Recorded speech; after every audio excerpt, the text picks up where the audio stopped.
గోరంత దీపం. ఈ కథను రచించిన వారు గోవిందరాజు సీతాదేవి గారు. ఈ కథ నవంబర్ 89లో ఆంధ్రప్రభ వారపత్రికలో ప్రచురితమైంది. జయపాలరావు గారిది ఆంధ్రప్రదేశ్లో ఓ పల్లెటూరు. ఆయన ఇంజనీర్ అయినా ఇండియాలో సరైన అవకాశాలు లేక ఓ స్నేహితుడి ఆసరాతో అమెరికా వెళ్ళిపోయారు 20 సంవత్సరాల క్రితం. ఆయనకి ఒక కొడుకు, ఒక కూతురు. భార్య రాజేశ్వరమ్మకి అమెరికా అంటే ప్రాణం, ఇండియా అంటే అసహ్యం. ఇందువల్ల ఇండియాలో ఉన్న పొలం, ఇల్లు అమ్మేసి డబ్బు తెమ్మని భర్తని ఇబ్బంది పెట్టసాగింది. అయినా ఆయనకి తన తాతల నాటి ఇల్లు పొలం అమ్మబుద్ధి కావటం లేదు. జైపాలరావు గారు 10 సంవత్సరాల క్రితం ఒకసారి ఇండియా వచ్చి ఇంటిని పొలాన్ని చూసుకున్నారు. మండువ ఇల్లు తాళం పెట్టి ఉండడంతో చాలా వరకు పాడైపోయింది. ఆ ఊళ్ళోనే ఉద్యోగం చేస్తూ అతి మంచివాడు అనిపించుకుంటున్న పోస్ట్ మ్యాన్ సుందరాన్ని పిలిచి తన ఇంటి తాళం చెవి ఇచ్చి, సుందరం, నువ్వు ఈ ఇంట్లో ఉండు, దీపం పెట్టు, నా పొలం పంట రైతు దగ్గర్నుంచి తీసుకుని నాకు పంపించు అన్నారు. అలాగే బాబు అన్న సుందరం ఈ 10 సంవత్సరాల నుంచి పంట బాపతు డబ్బు అనా పైసలతో సహా లెక్క చూసి జయపాలరావుకి పంపిస్తున్నాడు. 10 ఏళ్ల తర్వాత జయపాలరావు గారు మళ్లీ ఇండియా వచ్చారు. ఆయనతో పాటు భార్య, కూతురు కూడా వచ్చారు. హైదరాబాదులో ఉన్న రాజేశ్వరమ్మ తమ్ముడి ఇంట్లో దిగారు. రాజ్యం, మన ఊళ్ళో ఉన్న ఇల్లు పొలం ఎలాగూ అమ్మేస్తున్నాం కదా, ఇక ఆ ఊరితో మనకి రుణం తీరిపోతోంది కదా, కనుక నువ్వు అమ్మాయి రండి, అమ్మాయికి పల్లెటూరు చూపిద్దాం అన్నారు. అమ్మో, నేనా ఆ పల్లెటూరికా? రావడమా? అసంభవం అంది రాజేశ్వరమ్మ ఇంగ్లీషులో. ఎందుకు రాకూడదు? ఆ పల్లెటూరులో ఉన్న నన్నే కదూ నువ్వానాడు పెళ్లి చేసుకుంది. ఆ పాత మండువా ఇంట్లోనే కదూ నా చెయ్యి పట్టుకుని నవవధువుగా గృహప్రవేశం చేశావు. ఆ ఇంట్లోని బావి నీళ్లు తాగుతూనే ఇద్దరం చాలా రోజులు సంతోషంగా కాలం గడిపాం. మన బాబు పుట్టింది కూడా ఆ గడ్డ మీదే కదా. ఆపండి మహాశయ, ఆపండి. ఆ ఊర్లోని ఇల్లు మాటకొస్తే చాలు మీ చిన్నప్పటి కబుర్లు చెప్పి బోర్ చేసేస్తారు. మీ ఊరికి, మీ ఇంటికి ఓ నమస్కారం. కాని మీరు వెళ్ళి వాటిని అమ్మి ఆ పాతపీడ వదిలించుకుని డబ్బు తెండి. రాజీ, జైపాలరావు గారి ముఖం కందగడ్డలా మారింది. పాడు అలవాటు. రాజీ అనవద్దని ఎన్నిసార్లు చెప్పాను? విసుక్కుంది రాజేశ్వరి. జైపాలరావు గారు విసుగ్గా కుర్చీలో వెనక్కి వాలారు. తనకి దగ్గర్లోనే కూర్చుని ఇంగ్లీష్ నవల చదువుకుంటున్న మోనికను చూస్తూ అడిగారు. బేబీ, నువ్వన్నా నాతో రామ్మా. డాడీ, నాకు పల్లెటూళ్ళంటే పరంబోరు, మీరు వెళ్ళిరండి. ఈ లోపల మమ్మీ నేను షాపింగ్ పూర్తి చేసుకుంటాం. నాకు పట్టుచీరలంటే సరదా అని మీకు తెలుసు కదా. కంచి, పోచంపల్లి, ఆరణి, గద్వాల్, ఇంకా ఏమేం రకాలున్నాయో చూసి అవి చాలా కొనేసుకుంటాను. సరే కదూ? గారంగా అంది బాబ్డి హెయిర్ సరిచేసుకుంటూ. బేబీ, నీ పట్టుచీరల కన్నా కూడా బాగుండేవి అక్కడ చాలా చాలా ఉంటాయమ్మా. అవునా? ఏమిటవి డాడీ? తియ్యటి పనస్తంలో, కమ్మటి పూతరేకులు, ఇలా ఇంకా చాలా ఉంటాయి. అసలు వాటి రుచి నీకు తెలియదే. ఓ అవా, అవేం నాకు అక్కర్లేదు, మీరు వెళ్ళండి డాడీ. బేబీ, నేను మాట్లాడుతుంటే మీ మమ్మీ కళ్ళతోనే నువ్వు వెళ్ళొద్దా అన్నట్టు సైగ చేయటం నేను చూశానమ్మా. కాని ఒక్క మాట గుర్తుంచుకో బేబీ, ఆంధ్రాని చూడాలంటే హైదరాబాదులో తిరగటం కాదమ్మా, కోనసీమకి వెళ్ళాలి. గోదావరి నదిని చూడాలి. అక్కడ వీచే గాలిని పీలుస్తుంటే డాక్టర్ అవసరం ఉండదు. ఆ ప్రకృతిని చూస్తుంటే, చెమటోడ్చి పంటల్ని పండించే రైతన్నలను చూస్తుంటే మన దేశ సమగ్ర స్వరూపం అర్థమవుతుంది. మనసు ఆనందంలో పులకరిస్తుంది. ఏనాడో మన పూర్వులు చేసిన వేదఘోష మన చెవులకి వినిపిస్తున్నట్టే ఉంటుంది. ఆ నీరు, ఆ గాలి, ఆ గడ్డ మీద పుట్టినందుకు నేనిప్పటికీ గర్విస్తుంటాను. బేబీ, నా మాటలు యథార్థమో కాదో ఒక్కసారి వచ్చి చూడమ్మా, మా తల్లివి కదూ. జైపాలరావు గారు తన్మయత్వంతో చెప్తూ మోనిక వైపు చూశారు. కాని ఆ అమ్మాయి నవల చదవడంలో మునిగిపోయిందని, తన మాట ఒక్కటీ వినలేదని అర్థమై ఆయన మనసు గాయపడింది. ఆ తల్లికి తగ్గ కూతురు అనుకున్నారు మనసులో కోపంగా. సరే బేబీ, నేను వెళ్ళి వస్తాను అన్నారు. జైపాలరావు గారు తన ఇంట్లో అద్దెకి ఉన్న సుందరానికి టెలిగ్రామ్ ఇవ్వాలని ముందు అనుకున్నారు. కానీ ఆయనకు మనసులో గమ్మత్తైన కోరిక కలిగింది. తను వస్తున్న విషయం తెలియనప్పుడు సుందరం దంపతులు ఇంటిని ఎలా ఉంచుతున్నారో చూడాలని. అంతే, బయలుదేరారు. అమెరికాలో కోటీశ్వరుడిగా చలామణి అవుతూ 3 కార్లకి 2 ఫ్యాక్టరీలకి యజమాని అయిన ఓ చిన్న సూట్ కేసు, ఎయిర్ బ్యాగ్తో రైలు దిగి ఆర్టీసీ వారి బస్సు ఎక్కి చెమట కంపు కొడుతున్న బట్టలతో ప్రయాణించే అతి సామాన్యుల మధ్య కూర్చుని తన ఊరు చేరారు జైపాలరావు గారు.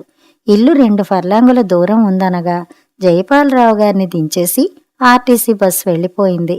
బస్సు దిగి పెట్టి బ్యాగు పట్టుకుని చుట్టూ చూశారు. 10 సంవత్సరాల పూర్వానికి ఇప్పటికీ ఊళ్ళో చిన్న చిన్న మార్పులు వచ్చినట్టుగా కనిపిస్తూ ఉంది. 2 బట్టల షాపులు, మందుల షాపు, దాని పక్కన ఓ గాజుల షాపు, దాని పక్కన కూల్ డ్రింకుల షాపు ఆ ఊరి ప్రగతికి చిహ్నాలుగా ఉన్నాయి. ఇవన్నీ దాటి నడవసాగారు జైపాలరావు గారు. ఊరి మధ్య రచ్చబండ, దాని మధ్యలో ఓ రావి చెట్టు, వేప చెట్టు. అవి ఏ నాటివో తెలియదు కాని తన బుద్ధి తెలిసిన దగ్గర్నుంచి అవి అలా ఉండడం, స్వచ్ఛమైన గాలిని ఇస్తూ నిశ్శబ్దంగా నిలబడి ఉన్నాయి. తను చిన్నప్పుడు స్నేహితులతో కలిసి ఈ చెట్టు చాటున దాగుడుమూతలాడడం గుర్తు వచ్చింది. తన స్నేహితులు 4 వాళ్లతో కలిసి ఎన్నో సంవత్సరాలు ఇక్కడ ఆడి పాడి పెరిగి పెద్దవాళ్లయ్యారు. చదువు కోసం బస్తీలు చేరడంతో అందరూ వేరుపడిపోయారు. వాళ్ళు 4 ఇప్పుడెక్కడున్నారో ఏం చేస్తున్నారో తెలియదు. ఆ చిన్ననాటి నేస్తాల్ని గురించి తెలుసుకోవాలని కూడా ఎప్పుడూ అనుకోలేదు. అయితే చాలా సంవత్సరాల తర్వాత ఇక్కడికి రావడంతో బాల్యం మనసులో మెదలసాగింది. మనసులో మెదలడం కాదు, అప్పుడే జరుగుతున్నట్టు కళ్ల ముందు దృశ్యం కదలసాగింది. తన తల్లి మహాలక్ష్మమ్మ తెల్లవారుజామున ఎప్పుడు లేచేదో తెలియదు. తన నిద్ర లేచేసరికి వాకిలి ఊడ్చి పేడ నీళ్లు చల్లి రంగవల్లులు తీర్చిదిద్దేది. ఆ ముగ్గులు వేయడంలో ఏ రోజు అశ్రద్ధ కనిపించేది కాదు. ముగ్గు వేసి చన్నీళ్లు తలస్నానం చేసి తులసి పూజ ముగించుకుని లోపలికి వస్తున్న తల్లిని నిద్ర కళ్ళతో చూసేవాడు తను. సాదా నేత చీర, అంచున్న రవిక, కాళ్ళకి పసుపు, నుదుట కుంకుమ, తడిసిన జుట్టుముడి, ఆ ముడిలో తులసి పూజ చేసిన ఓ మందార పువ్వు, చేతిలో పూల సజ్జ, తులసికి నైవేద్యం పెట్టిన ఖర్జూర పండు, ఆకు, వీటితో కనిపించే తల్లి ముఖంలోకి తదేకంగా చూసేవాడు. ఆ ముఖంలో అందం కన్నా ఏదో తెలియని పవిత్ర భావం కనిపించేది. తననే కన్నార్పకుండా చూస్తున్న కొడుకు వైపు చిరునవ్వుతో చూస్తూ, జయ 7 గంటలు కావస్తోంది, లే బాబు, లేచి ముఖం కడుక్కుని ఈ ప్రసాదం తీసుకో, స్నానం చెయ్యి, గుమ్మపాలు ఇస్తాను అంటూ పెరట్లోకి వెళ్ళిపోయేది. మరో అర్ధగంటలోనే పిలుపు వినిపించేది. కన్నా, గుమ్మపాలు ఆరకుండా తాగాలి, త్వరగా రాబాబు. అమ్మ ప్రేమంతా ఆ మాటలో నిండి ఉండేది. చెవులకి కన్నా అన్న మాట శ్రావ్యంగా వినిపించేది. అంతే, తల్లి దగ్గరికి వెళ్ళి గ్లాసు పాలు తాగేసేవాడు. బాల్యంలో తాగిన గుమ్మపాలు బలమేనేమో తనని ఇంత ఆరోగ్యంగా ఉంచుతోంది. ఈ తరం వాళ్ళకి ఆ బలం ఏది? వీళ్ల ఆహార పద్ధతులే వేరు అనుకుంటూ జయపాలరావు గారు అడుగులు వేయసాగారు. ఆ రోడ్డులో నడిచిపోతున్న ఒకరిద్దరు క్షణం ఆగి జైపాలరావు గారి ముఖంలోకి పరీక్షగా చూస్తూ, బాబు, ఎవరింటికి వెళ్ళాలి అని అడగసాగారు. జైపాలరావు గారికి వారి ప్రశ్న చికాకు వచ్చింది. మీ దారిన మీరు పోక ప్రశ్నలేమిటి? లోపల గొణుక్కున్నారు. అయినా వాళ్లు వదల్లేదు. ఈ ఊరికి కొత్తవార్లా ఉన్నారు, ఎవరింటికి వెళ్ళాలి? ఈ కొత్త ఆయనకి ఇల్లు తెలియకపోతే తాము చూపించవచ్చు కదూ అన్నది వాళ్ల ఆలోచన. జైపాలరావు గారి ఆలోచన వేరు. తాను 10 ఏళ్ల క్రితం వచ్చినప్పుడు ఎవరింటికి అని ఒక అతను ప్రశ్నిస్తే గర్వంగా ముఖం పెట్టి మరీ చెప్పాడు, నేను ధర్మయ్య గారి కొడుకుని, అమెరికాలో ఉంటున్నాను, మన ఊరిని ఇల్లు వాకిల్ని చూసుకోవాలని వచ్చాను అని. అలాగా, మన ఊరివారే అన్నమాట అంటూ వెంట వచ్చి చేతిలోని సూట్ కేసు అందుకుని ఇంటి వరకు వచ్చి దించి వెళ్లిన అతను సాయంకాలం ఓ 10 మందిని వెంట పెట్టుకుని మరీ వచ్చాడు. ఒకరు మనవరాలి పెళ్లికి డబ్బు లేదని కొంత సాయం చేయమని అంటే, మరొకరు గుడిగోపురం మరమ్మతుకి ఓ 4,000 మీరు చందా ఇయ్యక తప్పదు. ఇలా అందరూ ఒక్కో సమస్య చెప్పి సాయం చేయమని ప్రాధేయపడసాగారు. వారిని సర్ది పంపడానికి తనకి తల ప్రాణం తోకకి వచ్చింది. అందువల్ల ఈసారి తన ఫలానా అని చెప్పకుండా తప్పించుకుని నడవసాగారు. నడిచి నడిచి ధర్మయ్య గారి వీధిలోకి వచ్చేశారు. ఈ వీధిలోనే చివరగా తన ఇల్లుంది. ధర్మయ్య ఆయన హయాంలో ఈ ఊరికి పెద్ద ఆయనే. అందర్నీ భేదభావం లేకుండా చూసేవారుట. ఊళ్ళో ఎవరికి కష్టం వచ్చినా ముందుగా వెళ్లి ఆదుకునేవారిట. తన ఆస్తిలో సగం పేదలకే పంచేశారు. ఇందువల్ల ధర్మయ్య ధర్మదాతగా ఆ పల్లె ప్రజల మనసుల్లో నిలిచిపోవడమే కాదు, ఆ వీధికి ధర్మయ్య గారి వీధి అని పేరు కూడా పడింది. ఆ పేరు మాసిపోలేదు. ఇది గుర్తుకు రాగానే జైపాలరావు గారి మనసు గమ్మత్తుగా స్పందించసాగింది. ఏదో తెలియని మధుర స్మృతులు ఆయన్ని విచలితుణ్ణి చేస్తుండగానే ఇల్లు రానే వచ్చింది. ఆయన క్షణం ఆగారు. నవ్వుతూనే తలెత్తి ఇంటివైపు చూడసాగారు. ప్రహరీ గోడ సగానికి పైగా కూలిపోయింది. ప్రహరీకి ఉన్న తలుపు రెక్క ఒకటి ఊడిపోయింది. దర్వాజాకి ఎప్పుడు కట్టినవో మామిడాకులు ఎండి గలగల్లాడుతున్నాయి.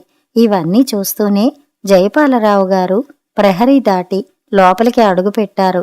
ఇంటి ముందు భాగం కుడివైపు ఓ పక్కకి వాలిపోయింది.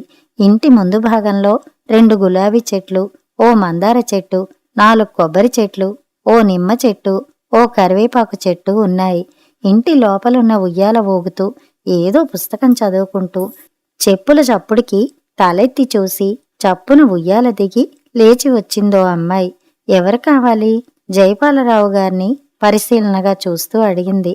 అతను ఆ అమ్మాయి అందమైన ముఖాన్ని చూసి జవాబు చెప్పడం మరిచిపోయి అందంగా, ఆరోగ్యంగా, నిటారుగా నిల్చుని కొత్త వ్యక్తి అని బెరుకు కూడా లేకుండా సూటిగా చూస్తున్న ఆ అమ్మాయి కళ్లల్లో ఏదో కాంతి అతడికి కనిపించసాగింది.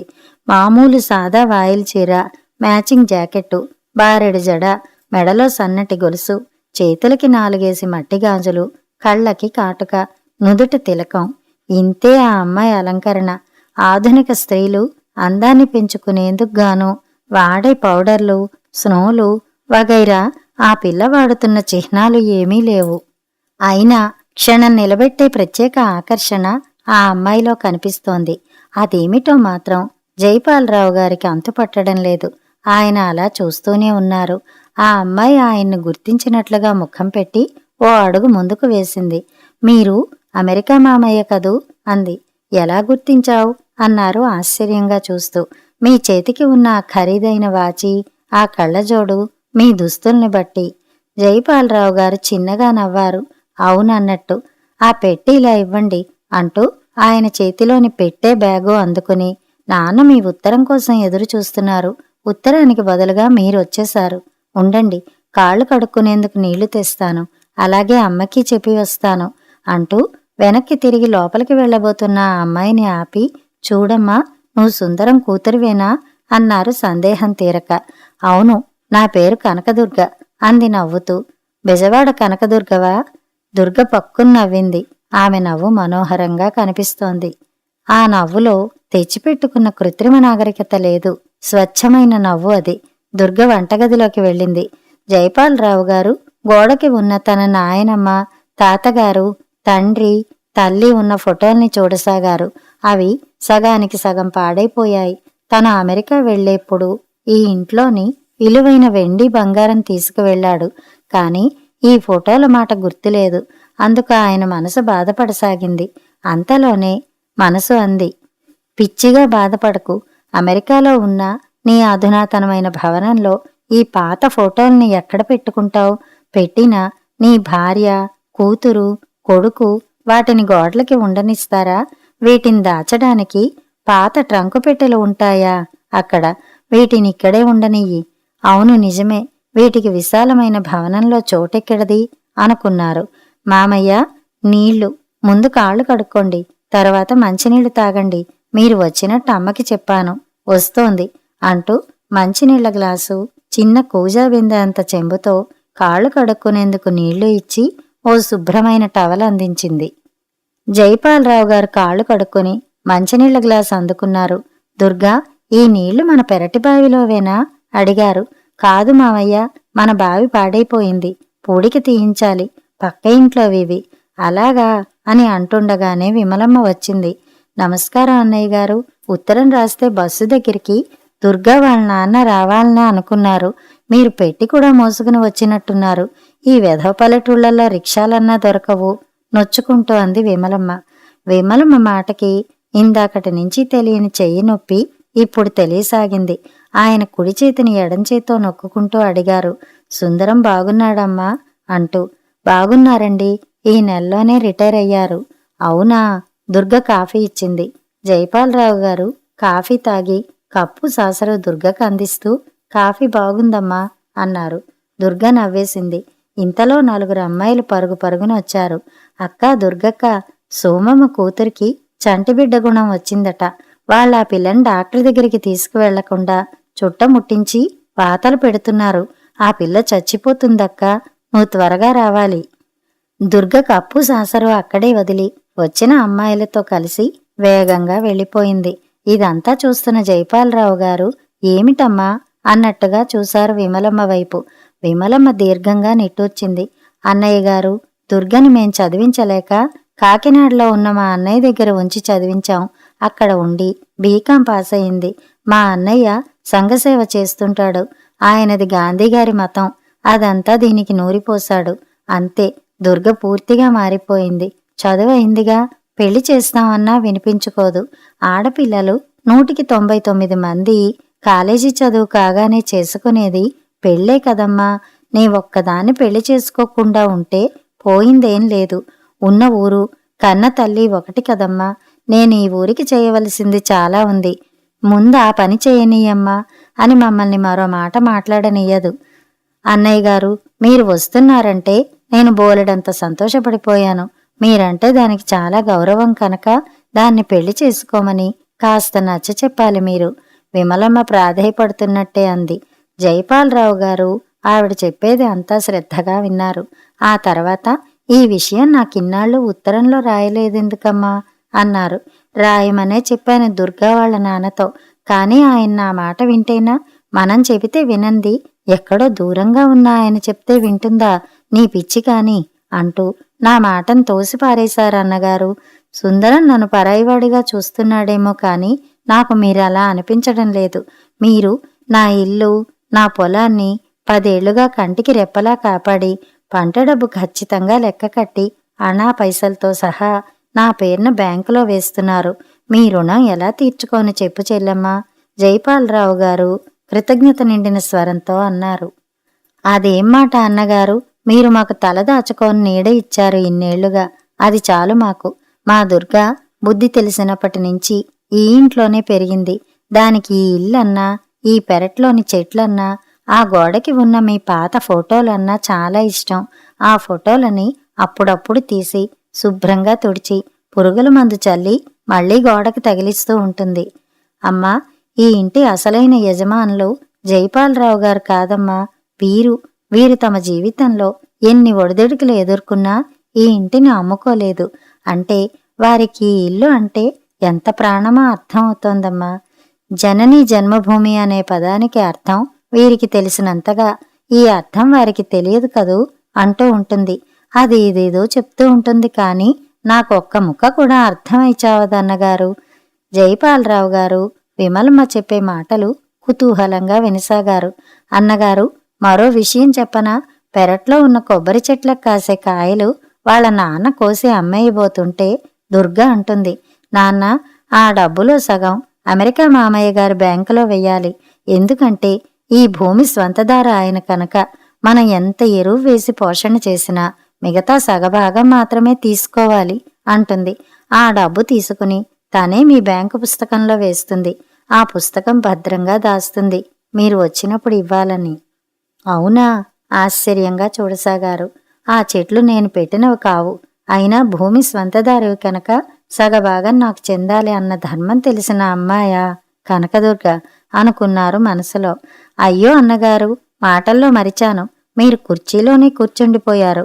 ఉండండి, మంచం వాలుస్తాను. కాసేపు విశ్రాంతి తీసుకున్న తర్వాత స్నానం చేసి భోజనం చేద్దురుగాని అంటూ గోడవారగా ఉన్న పట్టి మంచం వాల్చి ఓ దుప్పటి పరిచి దిండు వేసి, పడుకోండి అన్నగారు, దుర్గ నాన్నగారు వచ్చేస్తారు. నా వంట కూడా పూర్తి చేస్తాను అంటూ విమలమ్మ లోపలికి వెళ్ళింది. మళ్లీ వెనక్కి వచ్చింది. అన్నట్టు అన్నగారు, మీ అబ్బాయి చదువు పూర్తయి ఏదో పెద్ద ఉద్యోగంలో చేరాడట, నిజమేనా అంది. నిజమేనమ్మా, మా రఘువీరు MBA చేశాడు. మంచి ఉద్యోగమే వచ్చింది. అవునా, మీ అమ్మాయి కులాసాగా ఉందా? ఉంది, ఇంకా చదువే పూర్తి కాలేదు. పెళ్లి చేసేస్తారా మీ రఘువీర్కి? చెయ్యాలనే అనుకుంటున్నాం. చెయ్యండి. ఎంచక్కా కొడుకు కోడలు ఇంట్లో చిలకా గొరెంకల్లా తిరుగుతుంటే చూడముచ్చటగా ఉంటుంది కదూ అన్నగారు అంటూ మళ్లీ వంటగదిలోకి వెళ్ళింది విమలమ్మ. జైపాలరావు గారు అలసటగా అనిపిస్తుంటే మంచం మీద వాలారు. నిశ్శబ్దంగా ఉన్న పరిసరాలు, చల్లటి గాలి వీస్తోంది. పిచ్చుకలు కిచకిచమంటూ కిటికీల్లో నుంచి రివ్వురివ్వున వచ్చి ఎవరీ కొత్త చుట్టం అన్నట్టు జైపాలరావు గారి మంచానికి కాస్త దూరం వరకు వచ్చి వెనక్కి తిరిగి వెళ్ళిపోతున్నాయి. ఆ పిచ్చుకల కిచకిచ ఆయనకి జోలపాటలా అనిపించినట్లయి చిన్న కునుకు పట్టింది. జైపాలరావు గారు ఊర్నించి వచ్చినట్టు తెలిసి సుందరం ఉరుకులు పరుగుల మీద ఇల్లు చేరాడు. అయ్యా, మీ ఉత్తరం కోసం ఒళ్లంతా కళ్ళు చేసుకుని నెల రోజులుగా ఎదురు చూస్తున్నాను. అది రాలేదు. మీరు వచ్చారు. ఇందుకు సంతోషం. ఇకపోతే అక్కగారు, అమ్మాయి గారు, అబ్బాయి గారు అంతా కులాసాయే కదా? పాటలా మాటలు వస్తున్నాయి సుందరం నోట్లోంచి. అందరూ బాగున్నారు సుందరం. నా భార్య మౌనిక కూడా ఇండియా వచ్చారు. హైదరాబాద్లో ఉన్నారు. వచ్చారా? మరి అమ్మాయిని అక్కగారిని కూడా మన ఊరు తీసుకురాకపోయారా? తీసుకురావాలనే అనుకున్నాను, కానీ వీలు కాలేదు. ఇవన్నీ సరే, ఇల్లు పొలం బేరం ఏం చేశావు? మొత్తం అంతా 4 లక్షలకి ఒక్క పైసా ఇవ్వం అంటున్నారు. ఇంతేనా? ఇప్పుడు ఇంతకంటే ఎక్కువ ఖరీదు రాదండి. ఎందుకంటే ఈ మధ్యనే గోదారి తల్లికి వరదలొచ్చి పంటలు దెబ్బతిన్నాయి. రైతన్నల దగ్గర రాగి పైసా లేదు.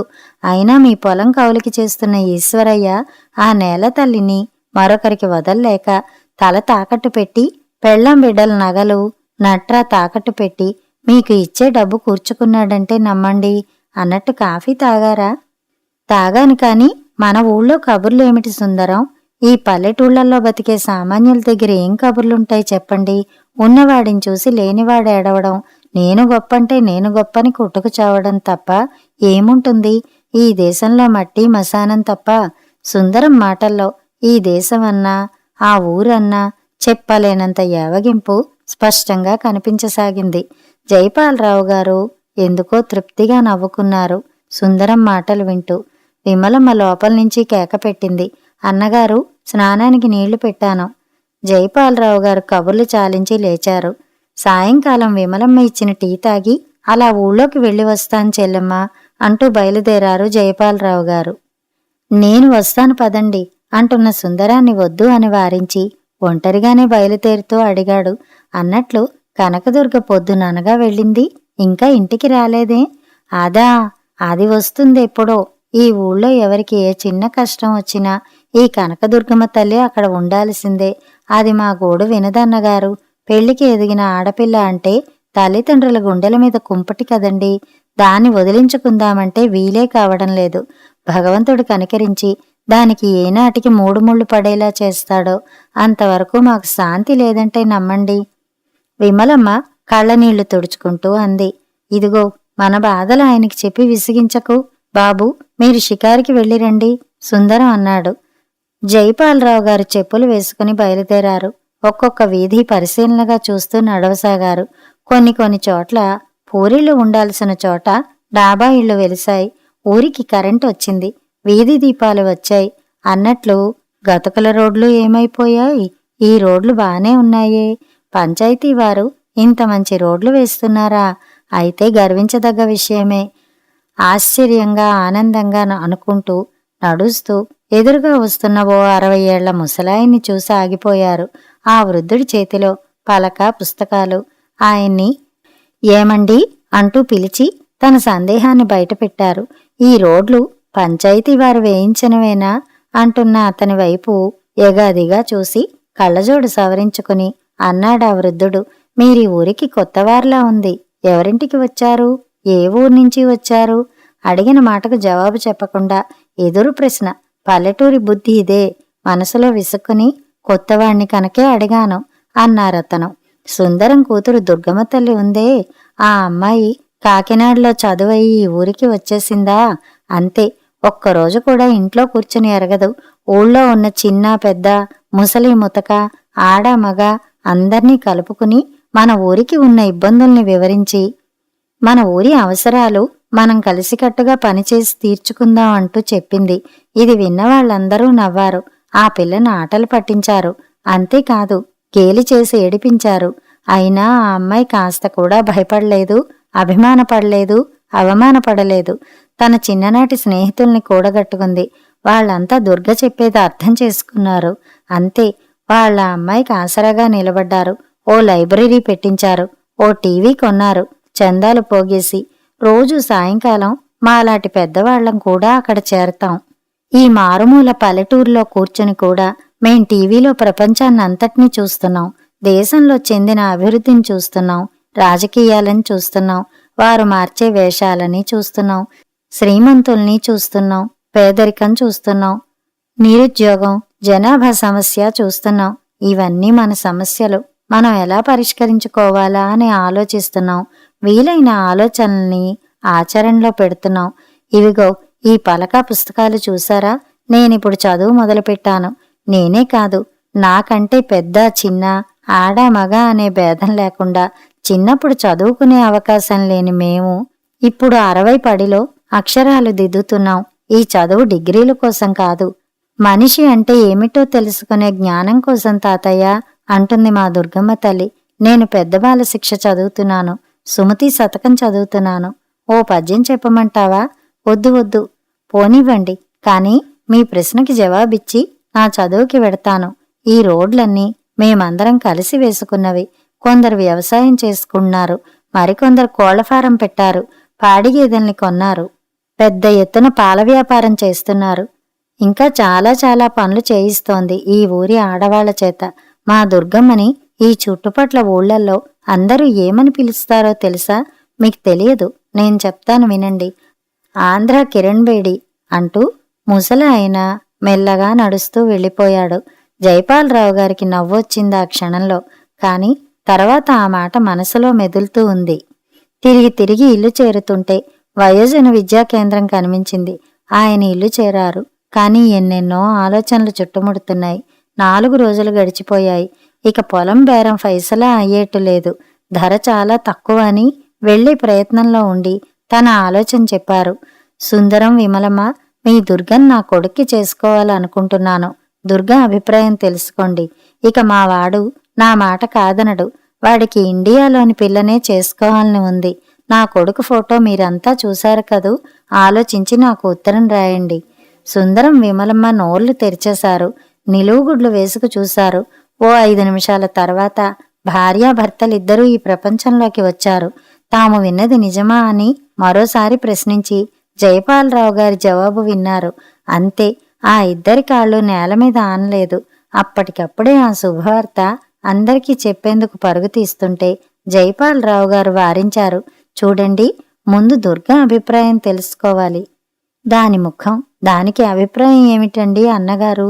అయినా సిరిరా మోకాలడ్డే ఆడపిల్లుంటుందా? కోటీశ్వరుడి ఏకైక పుత్రుడు, అందాల హీరోలాటి చదువుకున్నవాడు, పెద్ద ఉద్యోగంలో ఉన్నవాడు. అలాంటివాడు ఏ ఆడపిల్లకి దొరుకుతాడు చెప్పండి? నా దుర్గమ్మ తల్లి ఇంత అదృష్టవంతురాలు అనుకోలేదెప్పుడు.